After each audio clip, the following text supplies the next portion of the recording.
Bonjour à tous, bienvenue sur l'outil Xmind. Cet outil nous permet de créer des cartes mentales et des notes tout en un. Ici, on explore les cartes mentales avec l'IA qu'on peut tester en ligne ou via l'application comme on veut. Voici un exemple de leurs cartes mentales, comment les partager, leurs sources et comment télécharger vos propres infos pour créer une carte. Alors, allons-y et essayons en ligne. On clique sur continuer avec Google et une fois les infos fournies, on nous demande si on veut partir d'un modèle, voyage, résolution de problèmes, notes, analyse, etc.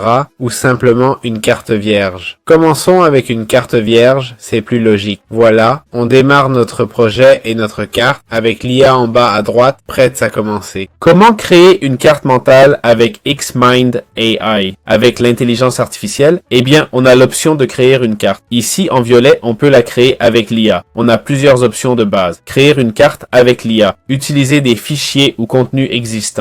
On peut faire un brainstorming d'idées et la partie mind map où on part d'un canevas vide.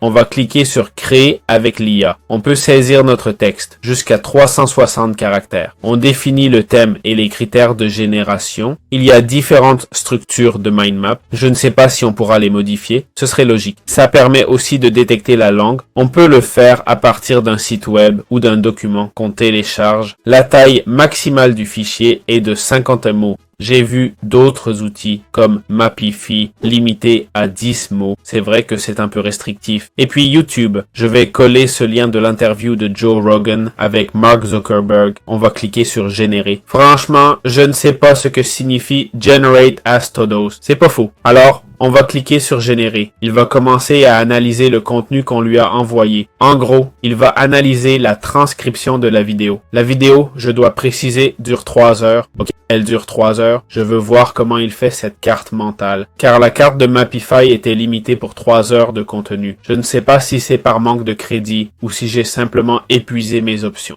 Ça m'agace. Comme vous le voyez, il commence à créer la carte. Attendons qu'il termine. Tiens, ça s'est terminé plus tôt que prévu. Je sais que je suis exigeant en postant une vidéo de 3 heures. Mais là, il n'est allé que jusqu'à la 42e minute. C'est peu. Même pas la moitié. Voyons ce qu'il nous propose. Il résume l'intro, mentionnant les sujets abordés. Confiance, info, modération des réseaux, santé, avenir du contenu, etc. Je pense qu'il s'en sort bien. Bon, voyons voir. J'ai pas vu le podcast, mais bon, vu comment cette vidéo a été faite avec d'autres outils d'IA et tout, ils font tous un peu pareil, je vais pas mentir. On peut choisir le contenu, jouer avec et le lier comme on veut. On peut faire des petits trucs. Ajouter du contenu, agrandir les tableaux. C'est faisable si on veut. On peut ajouter des notes, on peut créer notre propre carte mentale. Mais ça, c'est à chacun d'essayer et d'apprendre. Et voilà, on pourrait le partager ici. On pourrait présenter notre idée. Voyons comment. Ah ouais, voyons. Intro modération. Attention, c'est une présentation gratuite qu'on vient de me filer. Je m'y attendais pas. La qualité c'est moyenne, mais pour étudier, ça doit être top. Appuyons sur quitter. Il y a aussi l'option de coloriser et d'ajouter des symboles. Pas grand chose d'autre. On peut changer le fond si besoin. La police aussi, mais c'est tout. Voilà. C'est l'outil. C'est comme ça que ça marche. Et voilà. J'espère que ça vous a plu.